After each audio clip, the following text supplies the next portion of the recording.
Assalamualaikum warahmatullahi wabarakatuh. Perkenalkan, nama saya Siti Nur Azizah dengan NIM 11046240014 dengan Prodi Pendidikan Masyarakat Fakultas Ilmu Pendidikan oleh dosen pengampu Dr. Hafidin MPD. Saya di sini ingin mempresentasikan hasil PPT saya yang berjudul Membangun Generasi Maritim sebagai Generasi Emas Indonesia. Dengan data dan contoh nyata, proyek ini membahas bagaimana pendidikan maritim bisa menjadi fondasi bagi generasi emas yang sadar laut, budaya, dan lingkungan. Nah, untuk poin yang pertama ini ada wawasan pendidikan. Pendidikan tidak hanya bertujuan menciptakan siswa yang pandai ujian, tetapi juga mampu melihat dunia secara utuh. Dalam konteks maritim, wawasan pendidikan harus mendorong siswa memahami bahwa laut adalah sumber daya strategis bangsa. Misalnya, dalam kurikulum sekolah menegah kejurusan SMK Kelautan dan Perikanan, siswa diajarkan dasar-dasar navigasi, pengolahan sumber daya laut, serta teknologi penangkapan ikan. Ramah lingkungan. Wawasan ini penting agar siswa tidak hanya tahu tentang laut tetapi juga paham cara menjaganya. Nah, untuk contoh nyatanya ini ada program sekolah maritim di Jawa Tengah dan Bali, mulai mengintegrasikan ilmu kelautan sejak tingkat SMP untuk meningkatkan kesadaran maritim sejak dini. Untuk poin yang kedua, pendidikan maritim. Pendidikan maritim adalah sistem pembelajaran yang mencakup ilmu kelautan, ekonomi maritim, hukum laut, dan teknologi perkapalan. Di Indonesia, institusi seperti Politeknik Ilmu Pelayaran, PIP, Institusi Teknologi Kelautan, ITK, dan Universitas Airlangga, UNAIR, memiliki program studi maritim yang berkontribusi besar dalam mencetak tenaga kerja profesional di bidang kemaritiman.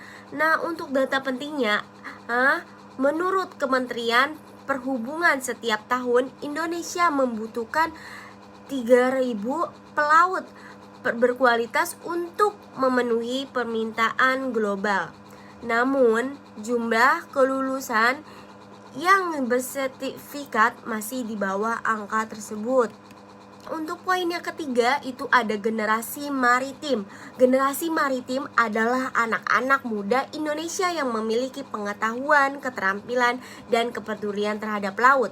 Mereka bisa menjadi nakoda kapal, aktivitas lingkungan, pengusaha budaya rumput laut, atau pengolahan wilayah bahari. Salah satu contohnya adalah komunitas pemuda maritim seperti Marines Youth Indonesia (MAI) yang aktif dalam kampanye pelestarian laut. Nah, untuk faktanya itu sebanyak 60% populasi Indonesia berusia di bawah 35 tahun. Potensi besar jika dimanfaatkan dengan edukasi maritim yang tepat. Nah, untuk poin yang keempat itu ada masyarakat nelayan. Masyarakat nelayan merupakan kelompok yang hidup dekat dengan laut dan bergantungan langsung pada sumber daya maritim. Sayangnya, banyak dari mereka yang masih menggunakan alat tangkap tradisional yang tidak efektif atau bahkan merusak lingkungan seperti bom ikan dan pukat harimau. Program seperti pelatihan penggunaan alat tangkap ramah lingkungan oleh Kementerian Kelautan dan Perikanan (KKP) telah diluncurkan di beberapa wilayah seperti Maluku dan NTT.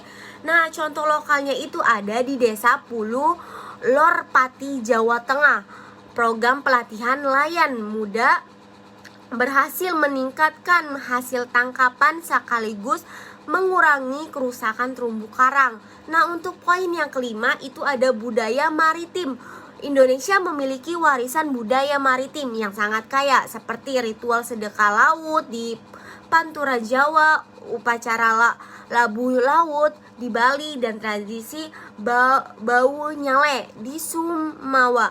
Budaya ini tidak hanya bernilai spiritual tetapi juga mencerminkan hubungan harmonis antara manusia dan laut. Untuk melestarikannya, pemerintah daerah bekerja sama dengan UNESCO telah mencatat beberapa upacara adat sebagai bagian dari warisan budaya tak benda Indonesia. Nah, untuk fakta budayanya itu ada upacara sedekah laut rutin dilaksanakan di Lembang dan Demak seperti bulan Syawal sebagai bentuk syukur kepada laut dan doa keselamatan nelayan.